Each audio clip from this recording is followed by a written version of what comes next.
Hey guys, welcome back to another video, and oh shoot, I'm gonna be reacting to the kill count for Jaws: The Revenge. Since you know it's Christmas time, it's a Christmas movie. Although guys, this movie freaking sucked. I've never really seen it, but I just know it sucks. Do not watch this movie, it is terrible. Welcome to the Kill Count, where we tally up the victims in all our favorite horror movies. I'm James A. Janine. If you're wondering why I'm reacting to Jaws: The Revenge, honestly, I don't know. Probably just to roast all over this crap movie. And today we're looking at Jaws: The Revenge, the fourth and final Jaws film, released in 1987. While Jaws 3D felt like the franchise's non-canon sojourner to SeaWorld, Revenge picks up the continuity slack a little bit by having Ellen Brody return, once again played by Lorraine Gary, and by starting the film with the Brody boys back in Amity, even though both of them are played by entirely new actors. Before you know it though, we're down in the Bahamas with Michael Caine and a possibly psychic shark in one of the worst films ever made, according to many an article on the internet. It holds a 0% on Rotten Tomatoes and also won a Golden Raspberry for worst visual effects, even though, you know, the Razzies aren't all that serious, as discussed previously in the Dead Meat podcast episode. Jaws: The Revenge follows a shark that follows the Brodies from New England all the way down to the Caribbean, as it seeks some sharky revenge for, what, killing the sharks from the first two films, I guess? In any case, the movie just ends up being a boring family melodrama with occasional cameos by a shark. How far we've fallen from the original. How many kills will we cap this series off with? Let's find out and get to them.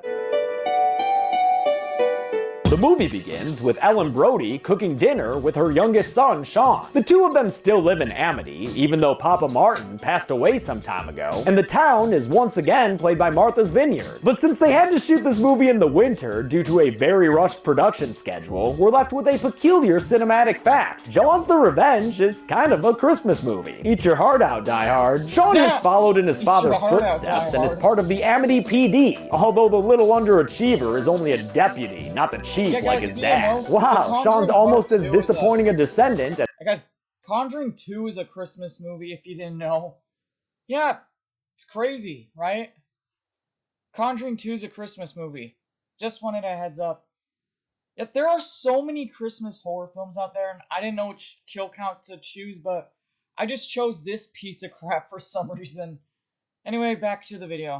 As Jaws: The Revenge. Although it's late, he heads out on a police boat to free a floating log from a channel marker. But wouldn't you know it, there's a gosh dang shark in the water. And Sean stupidly takes it up on its offer to give him his paper boat back. They all float down there, Sean. The baby Broadster screams for help, but it's too late, because with one more leap out of the water, the shark finishes him off with the usual series of super fast cuts before one final yoink below the surface. And fuck it, let's sink the boat too. This shark's all about that scorched sea approach. Sean's death has left Ellen completely forlorn by the time her older son Mike arrives with his wife Carla and their young daughter Thea. Mike is now played by Lance Guest, last seen on the kill count as Jamie Lee Curtis's doe-eyed love interest in the original Halloween 2. Upon his arrival, he's greeted by some Amity regulars, including Mrs. Taft, played by Fritzy Jane Courtney, who was an Amity select woman in Jaws 1 and 2, and Mrs. Kintner, played by Lee Fierro, who was the mother of that Alex kid killed in the original and who got a little slap happy with Chief Brody. This movie super sucks, but I do like that splash of continuity here. Ellen tells Mike that she thinks Sean was murdered in a premeditated shark attack. Sharks don't commit murder, they don't pick out a person. It picked out Sean. It killed your father. Dad died from a heart attack. He died from fear. The fear of it killed him. Because of her wackadoo conspiracy theories, she wants Mike to give up his job as a, marine research assistant. Wasn't he a theme park engineer back when he was played by Dennis Quaid? And come to think of it, who the hell is this Carla woman, his so-called wife? What happened to Bess Armstrong from My So-Called Life? Yeah, Jaws: The Revenge just straight up ignores Jaws 3D. I wonder why they would do that. Oh, that's right, by God. Walking along the beach he grew up on, Mike tries to tell Carla about his late brother, but gets distracted away like a puppy before he can even finish a sentence. He was always tagging after me with the kids, you know. He always wanted to do what I was. Yo, what the fuck, dude? We were having a conversation. Seriously though, that's where that scene ends. Get it the fuck together, movie. You have to write in complete sentences and scenes. You can't just rely on sepia-toned flashbacks to when baby Sean imitated his dad in the good Jaws movie. Mike invites his mom to come back with him to the Bahamas, where he works, and her reaction is unsettlingly aggressive. Yes. Calm down, lady. And please don't spend this whole ferry ride grunt crying by yourself.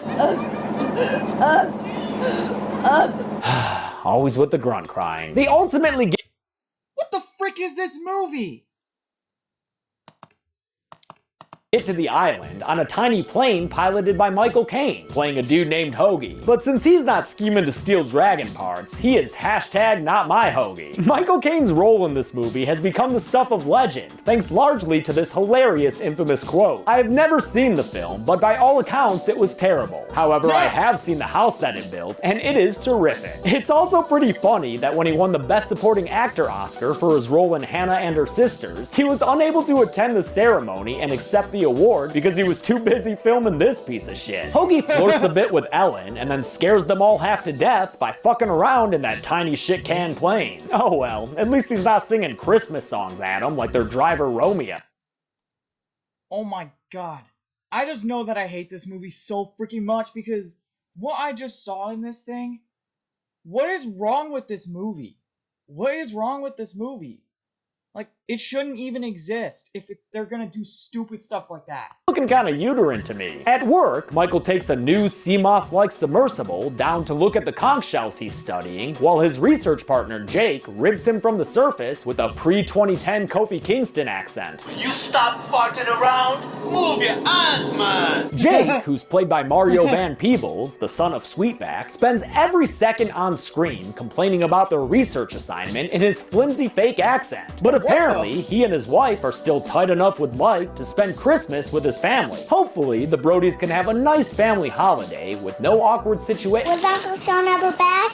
Did you ever spank him? Yo, shut the fuck up, little girl. You're about to break grandma. Ellen swallows her rage at her granddaughter and plays with her on the beach. But when she takes a step into the water, whoa, are those her sharky senses tingling? Must be, because I don't see no stingrays around. She breaks free of that weird psychic stare just in time for Hoagie to arrive. And boy, could Ellen go for some sandwiches. Mike sees them gallivanting from his boat, and Mikey no likey. Dude, let your widowed mom date a little. Don't be a dick. Ellen tells Hoagie her theory of the vengeful shark and says that she's not even safe here, over 1,000 miles away from Amity. I know it's coming. He takes her to a dope-ass local festival called the Junkanoo, but while she's putting herself out there, Mike and Jake are discovering that her worst fears have come true, because they're a big old fishy in the water. Oh yeah? How big? This big, Michael! The shark's pathetic-looking attack on Mike's boat triggers another weird psychological incident in Ellen. Because, yeah, this shark has followed her down to the Bahamas and also has some kind of weird mental connection to her, or something. I don't know, man, it's never really explained. Jake, who for some reason is in charge of their research assignment, decides that they're going to stop studying conchs and start studying the Caribbean's one and only great white shark. And Mike is just a huge fan of that idea. Really, it's super great. Awesome. He's almost as big a fan of that idea as he is of his mom's dating decisions. Jesus, Mike, look more like a serial killer, why don't ya? Now it's New Year's, I guess? And at this party, Hoagie's hitting up that craps table. Hell yeah, he knows what up. Everything on the line! Don't crap out, don't crap out. Oh, son of a bitch. Should have put it all on the don't pass line, brah. And if you think I'm silly for caring more about this craps game than the rest of this crap movie, I've gotta tell ya, it's at least more entertaining than the overprotective son subplot or the random marital distress that's thrown in out of nowhere. I take out the garbage because.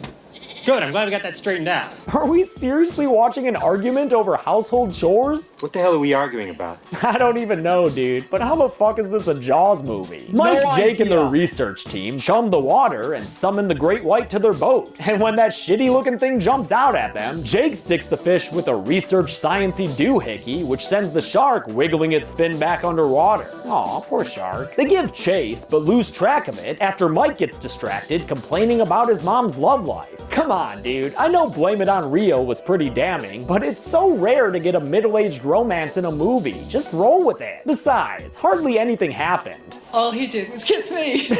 What? What a weird line delivery. All he did was kiss me. I know, Ellen. That's all he did. I don't know. What do you want to do next, movie? Shark Attack dream sequence? Or just rip off a scene from the original that was already reused in a flashback? God, this parallel isn't even a clean one, because that's not the same son who was imitating Martin. Fuck it, man. Let's just go find that shark again. Yeah, you do remember that this is a Jaws movie, right? Okay, yeah, great. You don't need to hum the theme. The shark appears for reals and runs its stupid open mouth into Mike's submersible. But as it's shaking the boat around, Michael escapes the craft and swims away from this not intimidating at all shark. Yeah, knock a rock in its way. That'll help, dude. He swims into a shipwreck that the shark actually follows him into, which, just watch this. Mike goes through this tiny little hatch, but then all of a sudden, the shark is back behind him again. How did that happen? In the end, Mike manages to get away by using his oxygen tank as an underwater jetpack. And once he's safe back on deck, he realized, oh, wait, no, now it's nighttime and he's in bed. Was that a dream? Or no, I guess not, because he's got an arm injury from the attack. Okay, it was just bad editing. Cool. Wait, and now it's day and we're back on the boat again? Pace yourself, movie! Mike goes looking for the shark, because he just can't quit that fish, but he's swimming in the wrong part of the sea, because the shark has made its way inshore just in time for the ceremony unveiling Carla's completed statue. Oh, that looks a lot better in red. Right as Ellen sees its fin, the shark jumps out of the water and attacks a banana boat with Mike's daughter Thea on it in a scene that director Joseph Sargent said was the most difficult one to shoot. Yeah, well, maybe next time use some paper to storyboard instead of sand. Baby Brody gets away, but the shark catches one lady by the legs and, thank goodness, gives us a second kill for the count. In fact, can we make sure she's dead for certain? Thank you. 2 kills is still the minimum then. I ain't trying to cover one-body movies on this show. The shark swims away, but Ellen's not content to let it dine and dash, so she hops on a boat and chases after it. Huh, Neptune's Folly. I could have sworn that boat was called the SS Oxygen Tank. When Mike finds out that she's gone, he reluctantly joins Hoagie in his plane to go look for her. And Jake, you come too, okay? They find her boat, but not before the shark does, who was maybe able to locate her because of their unexplained mental connection. Come and get me, you son of a bitch. And he does. Wow, wasn't that exciting? The next stop on our tram tour is the Bates Motel. Ooh. Hoagie puts his plane down for a water landing, sliding into perfect position near the boat so Mike and Jake can swim over to Ellen. Hoagie goes to join them on the boat, but unfortunately, he doesn't make it that far. And if you thought that Hoagie tasted good, Shark, you should try Jersey Mike's. I'm just kidding though, Hoagie's still alive. They don't have the guts to kill Michael Caine, dude was friggin' Alfie. Jake rigs up some kind of radio-controlled explosive that they plan to feed to the shark, but when he goes to stick it into the shark's mouth, he oopsie daisies and falls in after it. Oh no! Oh well, at least he was able to properly set us up the bomb. As the shark turns around for another attack, Mike breaks out the detonator and Ellen starts having sepia-toned flashbacks of things that, wait a minute, you weren't even there for, Ellen. Quit being such a drama queen. Mike pulls the detonator trigger multiple times, hurting the shark so much that it starts to roar like goddamn Godzilla. But they need to hit that thing in the bomb, so it's gonna take Ellen and one of her flashbacks to do this shark in for real. Smile, you son of a bitch! Oh, wow. Wow. Listen, I know it's unfair to go frame by frame when you're criticizing special effects, but this was a frame in a studio motion picture. And this too. These frames were on screens in movie theaters. Besides, man, even when you're not going frame by frame, this friggin' sucks. Razzie well earned, I guess. The blown up shark sinks to the ocean floor with, get this, the exact same fucking footage that they used in Jaws 1. They couldn't even bother to get new shots for this piece of shit movie. What the fuck? Meanwhile, the survivors are left treading water in Falls Lake, the huge water tank at Universal with that big fake sky behind it, which is actually another stop on the tram tour, come to think of it. Turns out the blue sky backing for Falls Lake was constructed for Jaws the Revenge, and they revamped the giant tank for this shitty movie as well. The new water tank constructed for this final sequence, which is still there today, holds nearly 3 million gallons of water and takes 24 hours to fill. Damn. Too bad in this movie, the fake sky back there looks as bad as those backdrops in Frankenstein, and that was made in the goddamn 30s. You can literally see the water lapping up against the wall back there. Oh man. Jake is shown to have survived, which I'm sure you figured out for yourself by now, and the movie ends with Ellen saying goodbye to her son and boarding Hoagie's plane for what will certainly be a sex-filled vacation. You earned it, girlfriend! How many kills did we wind up with when things got personal? Let's find out at the numbers.